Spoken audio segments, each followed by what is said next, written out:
Olá, hoje a gente vai fazer algo um pouco diferente. Nós vamos seguir a jornada de uma simples linha de código, desde o editor de texto até o destino final dela, o silício. E nessa jornada a gente vai comparar como o Python e o Rust se comportam lá no nível mais baixo, no nível da CPU. Olhando assim por cima, essas duas linhas de código parecem fazer exatamente a mesma coisa. A sintaxe é super parecida, né? Uma soma simples. Mas o que acontece por baixo dos panos quando isso vai para o hardware? Bom, aí a história é completamente diferente. E essa diferença não é pequena. O desempenho na CPU pode ser ordens de magnitude diferente. Para a gente entender o porquê, a gente precisa seguir o rastro de cada uma dessas linhas de código até o processador. A resposta está lá, no silício. Beleza, então, para a gente começar essa investigação, vamos primeiro seguir o caminho do Python, especificamente do CPython, que é a implementação mais comum. É uma jornada que passa direto pelo coração do sistema, a sua famosa máquina virtual. Olha só, o seu código em Python não é executado diretamente pela CPU. Primeiro, ele é traduzido para um formato intermediário, uma espécie de linguagem universal do Python, chamada bytecode. E é esse bytecode que vai ser processado, instrução por instrução, dentro do interpretador, num loop de avaliação conhecido como CIVAL. E aqui está o pulo do gato do CPython. O interpretador funciona como uma máquina de pilha. Pensa assim, cada valor é um objeto complexo.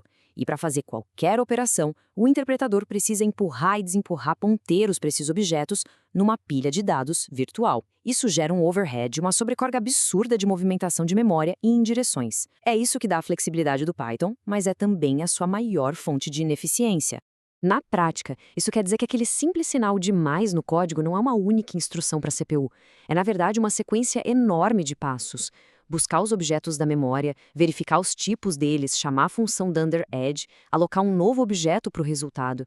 A CPU, no fim das contas, está executando o código do interpretador, para ele poder entender o que o seu código Python queria fazer. E o ponto crucial é este aqui. O loop principal do interpretador, que decide qual bytecode executar a seguir, é basicamente um switch case gigante em C. E essa estrutura é o pesadelo de uma CPU moderna. Ela quebra completamente a capacidade do processador de prever qual será a próxima instrução, causando o que a gente chama de branch misprediction sistemático. Isso cria bolhas no pipeline de execução, desperdiçando ciclos de clock preciosos. Certo, já vimos o caminho do Python. Agora vamos virar completamente a chave e ver como o Rust constrói uma estrada totalmente diferente, uma que vai direto para o metal, direto para o hardware. O Rust pega uma rota muito mais direta. O código-fonte passa por várias etapas de transformação, as chamadas representações intermediárias, como a HIR e a MIR.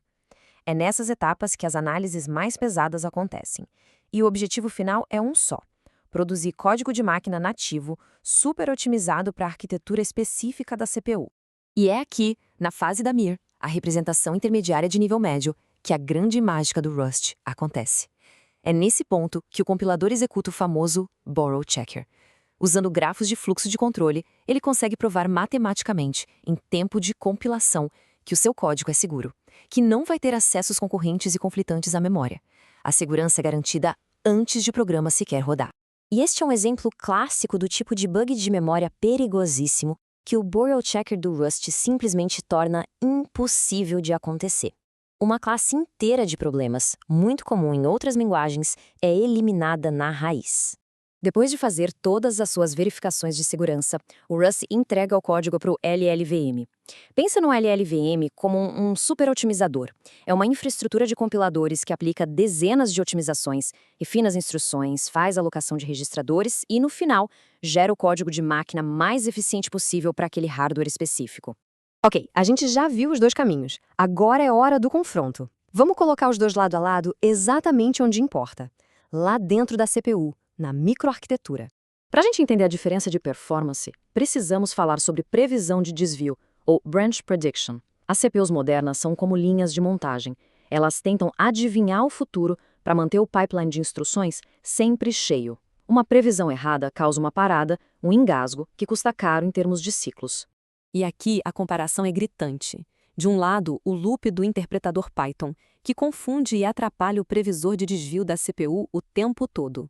Do outro, o código de máquina do Rust, que é linear, previsível e permite que o previsor funcione em harmonia com o hardware, mantendo um altíssimo fluxo de instruções. E chegamos no slide que, para mim, resume tudo. Aquela nossa soma simples, em Python, ela vira centenas de instruções de máquina por causa de toda a sobrecarga do interpretador.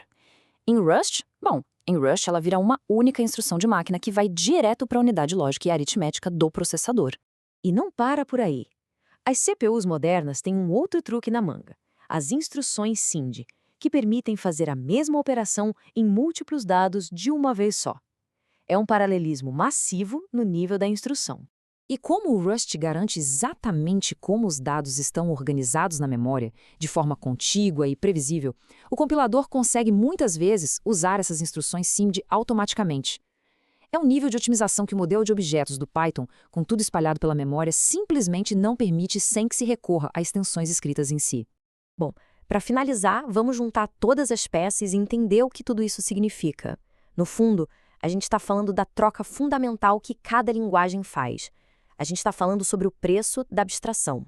E a diferença central é esta: a CPU não executa código Python, ela executa o código do interpretador. Já com Rust, a CPU está executando o seu código, traduzido diretamente para a linguagem nativa dela. Não existe um intermediário caro no meio do caminho. Essa frase captura perfeitamente a filosofia de cada linguagem. A flexibilidade do Python tem um custo, e esse custo é pago em ciclos de clock. O desempenho e a segurança do Rust também têm um custo, mas ele é pago em tempo de compilação, com as restrições que o compilador impõe. Isso nos deixa com uma última reflexão. Quando a aplicação exige controle total, quando cada ciclo de clock importa, qual é o verdadeiro custo da conveniência?